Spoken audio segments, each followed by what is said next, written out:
Bom dia a todos. Hoje, dia 25, vou transmitir aos senhores, dentro do projeto Pioneiros, a aula 23. Ela é um pouco longa, mas não tem como não passar essa orientação que foi dada a uma comitiva do Solo Sagrado do Japão em 13 de maio de 1977. Foi dada pelo reverendo Kawai. Então, isso aqui são trechos. Eu lembro que eu demorei acho que uns 2 dias para digitar esse material todo, porque era muita coisa, né? Mas é muito rico em termos de orientação, de postura do servir, independente de ser ministro ou não, mas o que ele passa aqui é muito profundo. E no final eu vou encerrar com um trecho do livro Da Vida do Reverendo Nakajima Isai, que foi um dos maiores discípulos de Meixo Sama, junto com o Shibui, com o Reverendo Shibui Sosai, né? Agora eu tenho esse livro da vida do Nakajima porque nunca ouvimos nada, né, com relação a ele. Vamos lá. Em geral, quando se pretende organizar alguma coisa em torno de um só objetivo, a característica de cada pessoa se apaga dentro da organização. Aparece aí a falha do sistema. Característica peculiar morta, ação maquinal. Sistematizar, nesse caso, seria fazer do homem uma máquina. O trabalho poderá ser bem feito, mas embora não sendo máquina, o homem não transporta o sentimento para o seu trabalho. Portanto, as coisas não se ajustam ao surgir a dúvida do poder ou não corresponder àquela situação e, consequentemente, um desacordo. Dessa vez, administrado com pontualidade, demonstraram a alegria do servir. A alegria e gratidão no servir são maravilhosas. Por isso, nele não deve haver coação. Em geral, a orientação para o servir começa por cada um fazer o possível no que for possível. Se esses encontros estivessem no estágio do pensamento, não suficientemente cultivado, por exemplo, de faltar ao trabalho para comparecer à dedicação, trouxesse um sentimento centralizado em si, na sua fé, esse espírito será refletido.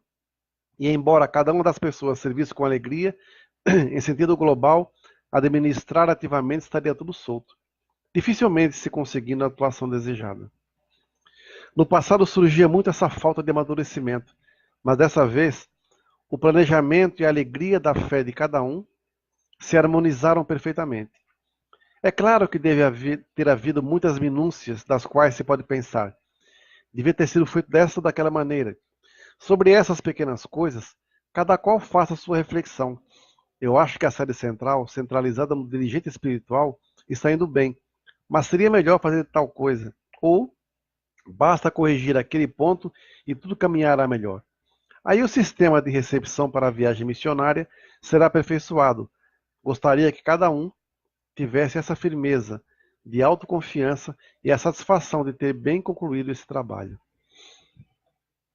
Sinto que tal realização é possível, porque a difusão, a assistência e orientação aos fiéis, por parte dos senhores, estão correspondendo.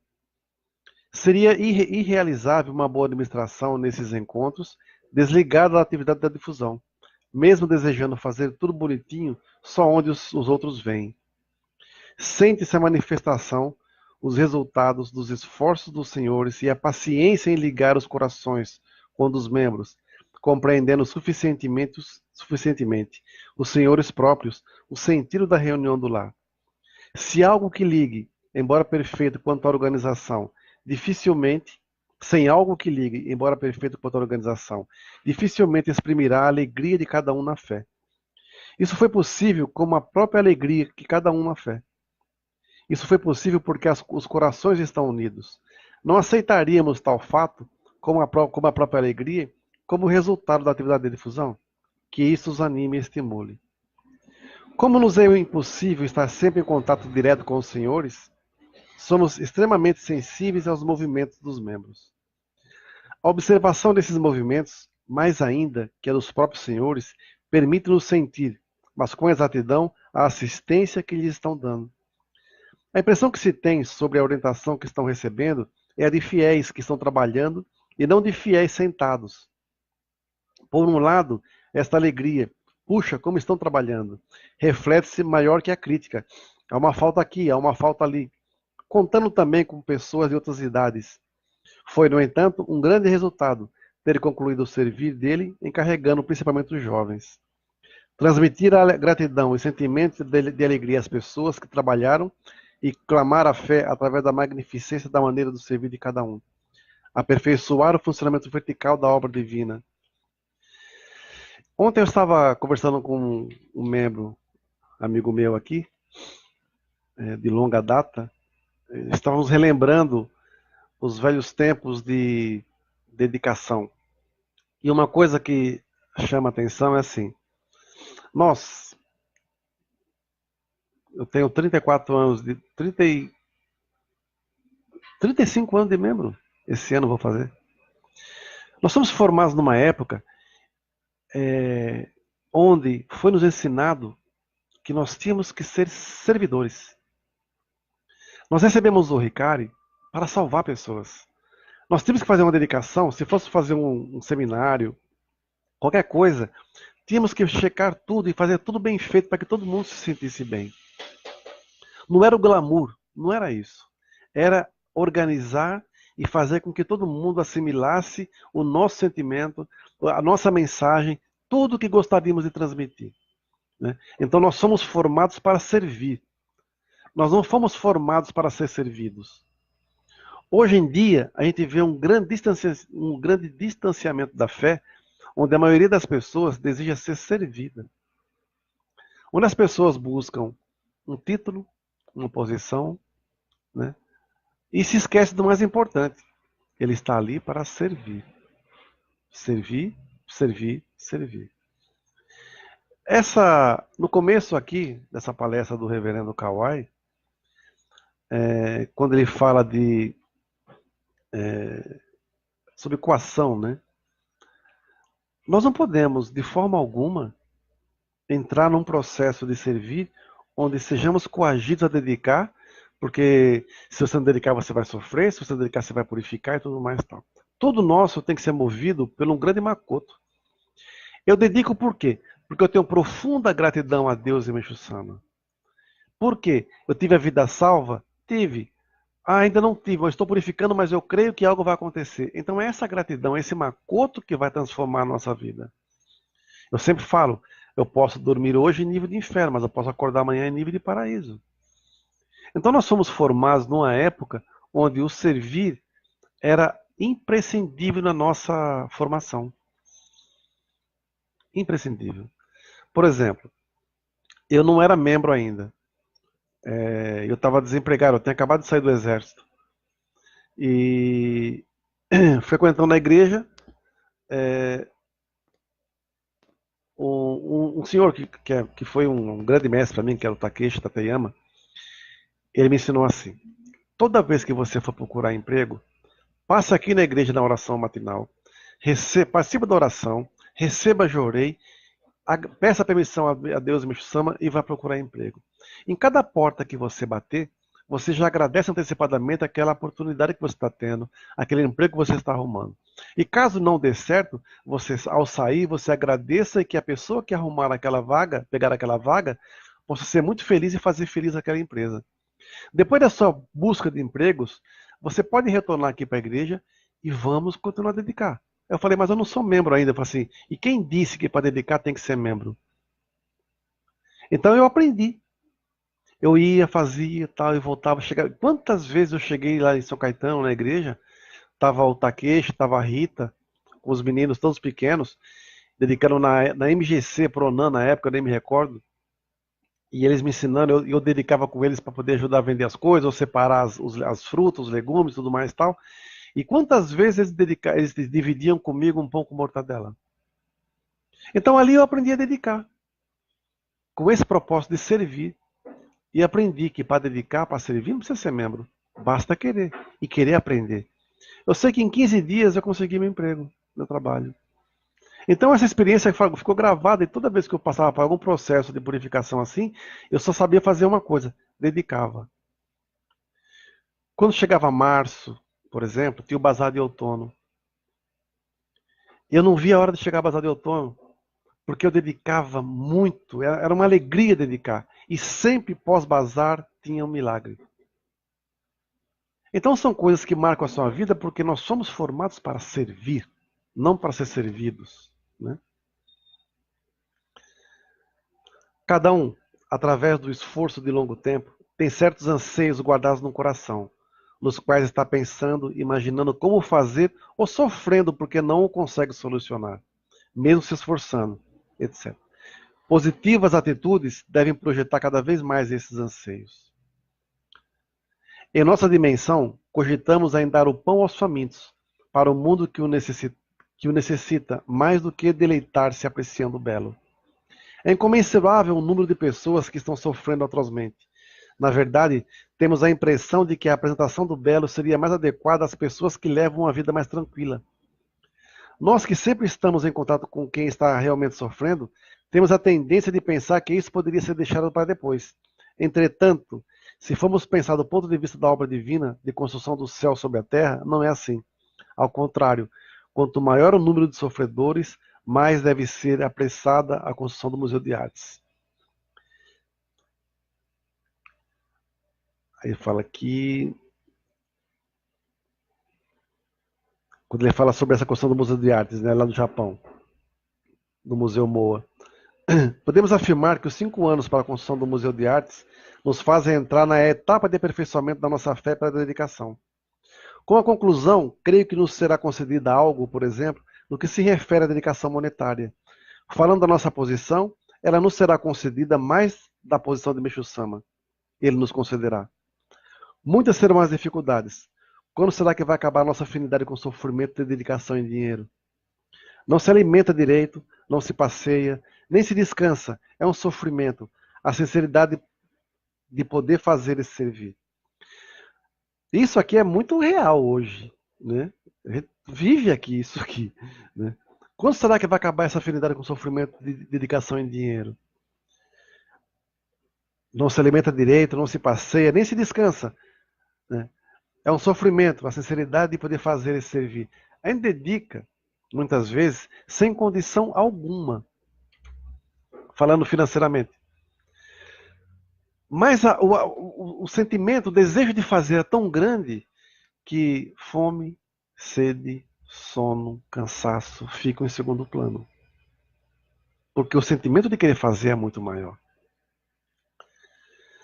Aí vem uma frase que ele fala aqui que é muito profunda isso. Porém, como Meixo-sama diz que fará esse servir, o último servir para executar o protótipo do céu na terra, eu estou sentindo que através dele alguma coisa será acelerada. Por isso mesmo, ser-nos-á requerido o maior esforço. Penso que a construção do Museu de Artes nos dará como líderes que aperfeiçoaram a fé para com a dedicação um poder, vamos dizer, de mover o dinheiro. Isso com o dirigente espiritual, os ministros, indiferente da posição. Porém, no sentido real, o primordial é a criação de elementos humanos. Se a construção do museu é algo tão importante que não mais pode ser relegado, a formação de elementos humanos ou é ainda mais. Chegamos a uma encruzilhada. Ou formamos agora elementos humanos, ou não podemos ir adiante. Um dia só tem 24 horas. Se forçar e continuar forçando, até os mais fortes vão fraquejar e não conseguirão prosseguir. Se estendermos simplesmente as mãos às pessoas e então convidá-las, creio que se tornarão membros. Assim aumentará o número, mas como conseguiremos assisti-las? No mundo, inclusive religioso, geralmente quem tem cargo executivo possui carro, residência e, quando necessário, servidores, como os antigos senhores feudais. Não tem grandes preocupações sobre como viver e sobre o trabalho que os subordinados executam. Aparecem e leem jornais e revistas, se pornográficos ou não, eu não sei. No entanto, na messiânica não é assim, ou não deveria, né? Quanto mais sobe o cargo, mais trabalho. Na série geral, existem normas rigorosas para o labor. Descanso é descanso, mas as horas de trabalho são determinadas rigidamente. Ou obedece ou cria problema. Entretanto, ao receber algum cargo de direção, não mais é necessário atender a essa norma. Isso é, Trabalha-se sábado, domingo e no meio da noite acontecem inúmeras coisas. Assim, mesmo descansando o físico, o espírito não descansa, e ainda que o espírito esteja descansado, a cabeça não. E estamos continuando nessa vida. Entre nós, comentamos ao realizar as tarefas: puxa, como vamos aguentar um aumento de trabalho? Enquanto conseguirmos, vamos prosseguindo. Creio que, com os senhores, é a mesma coisa. Isto é, ouço dizer que no Brasil o ritmo é mais lento, mas, ainda assim, é um ritmo acelerado. Não dá mais. Portanto, daqui para frente, para formar uma igreja como Meixo Sama desejava, não há outra maneira a não ser dar a máxima atenção e importância à formação de elementos humanos.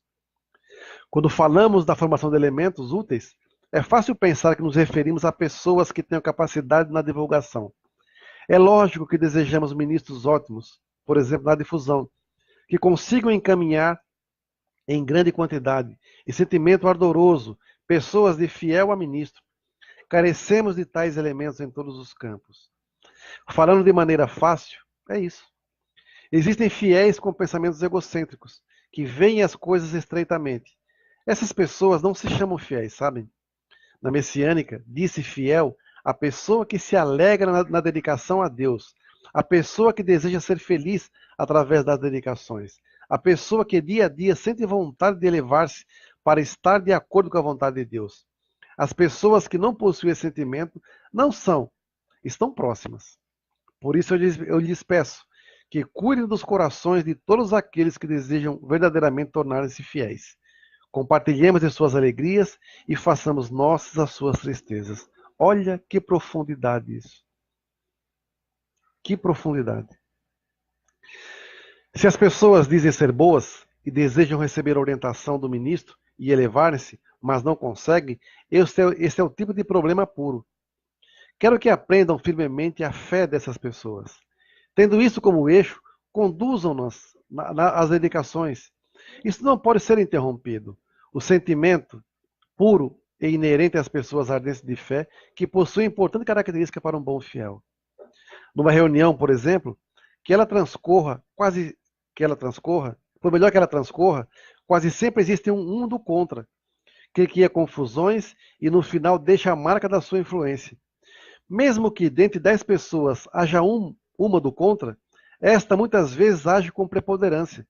Para dizer a verdade, os membros que tentam agir com sinceridade, comparados aos que têm fé gananciosa, são fracos no que se refere a pontos objetivos. Seu forte sentimento de fé em Deus, pelo recebimento de muitas graças, dá-lhes uma força de disposição de trabalho que suporta qualquer sofrimento. E aquele que possui fé gananciosa, faz má propagação, torna-se muito difícil a esses trabalharem. Isso aqui é de 1977. Não é agora, não. Quando a boa vontade é tolhida, podem surgir conflitos ou rivalidades entre os membros. Na situação dos senhores, conforme os membros, é preferível aclarar as coisas, mas não levar ao conflito. O ministro entende o que eu sinto, me ouve e pensa em mim. A pessoa que assim se exprime já tem algo que a faz sentir segura. Em suma, necessita de quem as oriente e que, por ela, vele com amor. Então, ainda que tente, será mais difícil causar desordens. Se prestar atenção apenas nos bons fiéis, seria como atiçar fogo nas atuações diabólicas, ou seja, dar asas a más atuações. Os responsáveis da igreja, principalmente, devem ter visão e amplitude da assistência. A igreja deseja servir ainda mais aos que estão sofrendo e não visa nisso lucro algum. Individualmente é a mesma coisa, nem o lucro material, é a sociedade a mais beneficiada. Isso aqui falamos na aula de ontem, sobre sabedoria. Né? A má influência da crítica dos setores de comunicação de massa assemelha-se a dos fiéis do contra. Quando eles veem as coisas de uma outra forma, mesmo descabida no sentido lógico, tentam criar confusões. Atuam entre homens e mulheres de boa fé, mas menos esclarecidos, alardeando. Para que fazer tal coisa? A realidade é outra. Não é o momento para isso. Principalmente é necessário atender às outras necessidades mais básicas, distorcendo assim as questões. Por isso, nós, quando vamos realizar alguma coisa, fazemos a preparação já prevendo os problemas que surgirão. Se fizermos isso, ocorrerá aquilo. E se surgir tal problema, como fazer? Mesmo que façamos algo esplêndido, sempre aparecem oposições. Se chegamos a um acordo com os que nos criticam, somos criticados pelos que nos aprovaram. As críticas surgem de toda parte e sobre tudo que fizermos, mas não podemos deixar de tomar conhecimento delas. E é bem assim mesmo, não é? Se você dá atenção para quem te critica, os que te aprovaram vão criticar você porque deu atenção a quem te criticou. É uma coisa de louco, né? Com o tempo, tudo se esclarece, porque Deus tudo observa. Essa maneira de pensar é que não é certa. Com o tempo, tudo se esclarece, porque Deus tudo observa. Costumamos sempre falar assim, não, deixa que Deus cuida, né? Aí ele fala assim, essa maneira de pensar é que não é certa. Façamos preparações suficientes para todos os problemas imagináveis. Gostaria, portanto, que também não deixasse de levarem bem em conta as oposições que possuem força de influência.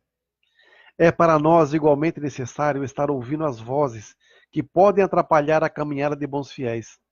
Vamos utilizá-las, pois, desde a própria sede geral, a todos nós convém não só ouvir aplausos, mas estarmos preparados para toda e qualquer eventualidade. Quem vive entre ladrões, um dia acaba roubando. Portanto, entre os maus, sejamos rígidos e precavidos, embora não desejemos como companheiros aqueles que estejam a obstruir o caminho. Críticas sim, desde que construtivas e com boas ideias. Mesmo nas reuniões de ministros, os radicais devem se manifestar para sabermos o que os fiéis estão procurando, quais os problemas que os fazem sofrer, pois assim vem à tona, não é? E isto a série deve analisar. Estamos caminhando como igreja para membros. Os resultados de tudo isso é que vão se tornando em metas de difusão. Uma coisa importante é que cada responsável vá resolvendo os problemas à medida que surgem.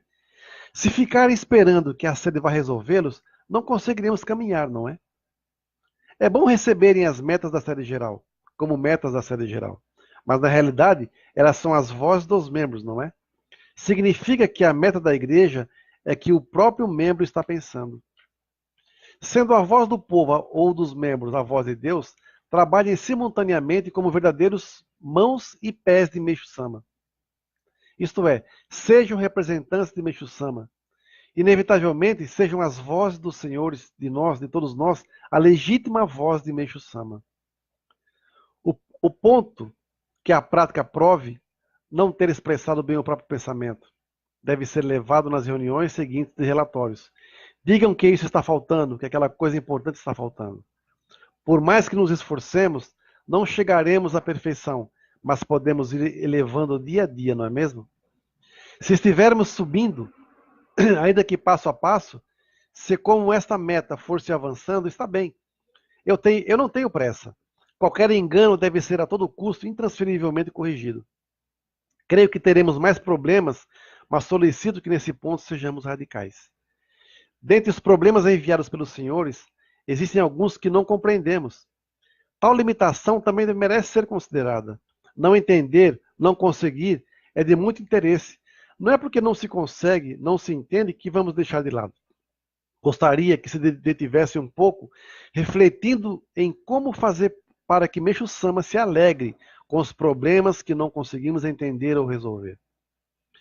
Se alguém faz um relatório e se entende inviável de alguma maneira colocar em prática de imediato, apesar de essencial a difusão, transforma-se numa tarefa e a podemos utilizar como uma meta, a fim de que nela se empenhe a força de todos. De que forma surgirá o milagre ou quando aparecerá um servidor com uma boa solução? Assim não é porque não se entende que se vai largar. Não permitam o pensamento de entregar as coisas. Raciocinar que não se está adiantando é porque não chegou a hora. É a mesma coisa que jogar fora, não é? O esforço que não desiste, ainda que distante da resposta, fará com que no sistema de difusão os pensamentos fiquem mais interligados, não é isso? Essa palestra foi um tanto penosa, porque aqui estão reunidas pessoas que ocupam os mais pesados cargos, postos, e até os recém-formados ministros. Mas ainda resta algo para falar. É a respeito de posição e cargos, e com isso finalizaremos. Exemplifiquemos uma questão de hierarquia. Está claro que o responsável da igreja está acima de um recém-formado ministro. Entretanto, no que tange agora, a unidade não se deixa influenciar pelas posições, isto é, não demonstrem nas atitudes o cargo, a capacidade. Ser responsável da igreja significa que essa pessoa se tornou adequada a esse cargo. Trabalhar como ministro é galgar a posição que mais lhe é própria na sua dedicação a Deus.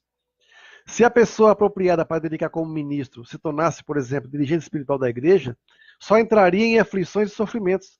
Não seria nada feliz e não teria alegria em seus dias.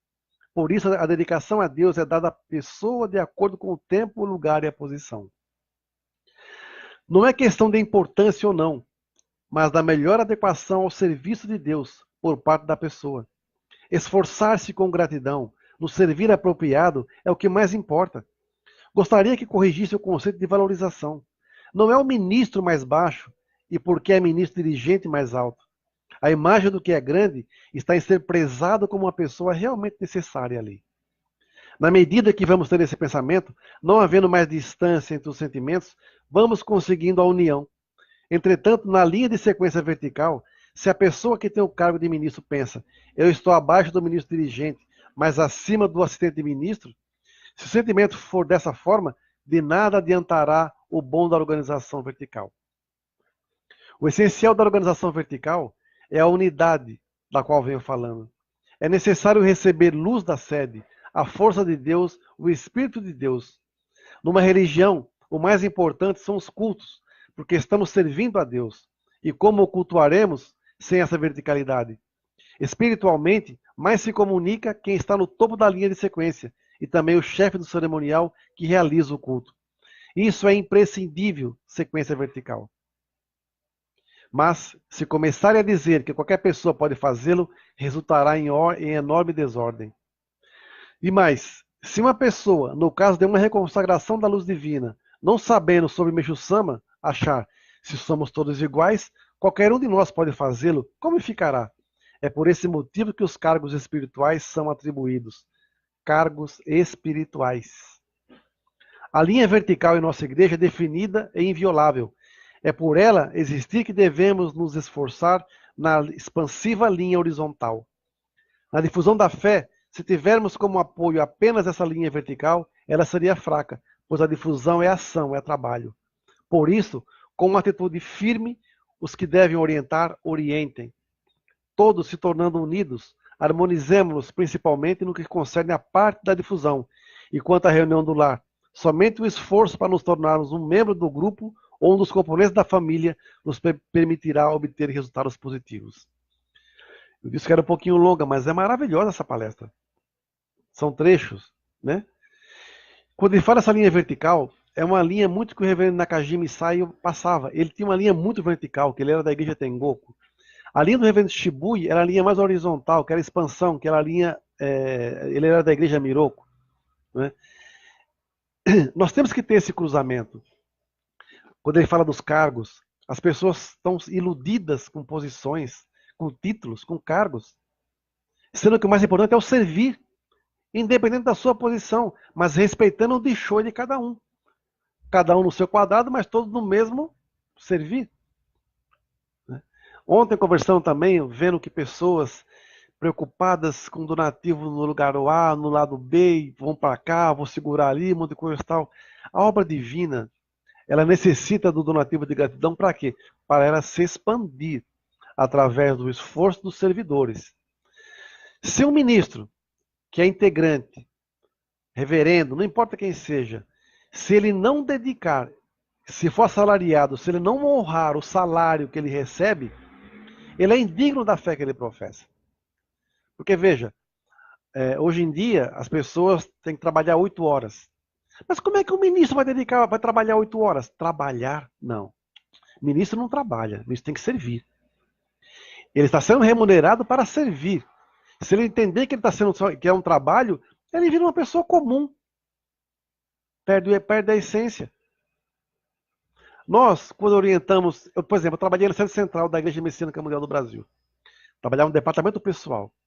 Eu trabalhava das 8h30 às 18h. Era das 9 às 18h, alguma coisa, 8h30 às 18h. Com hora de almoço e tudo.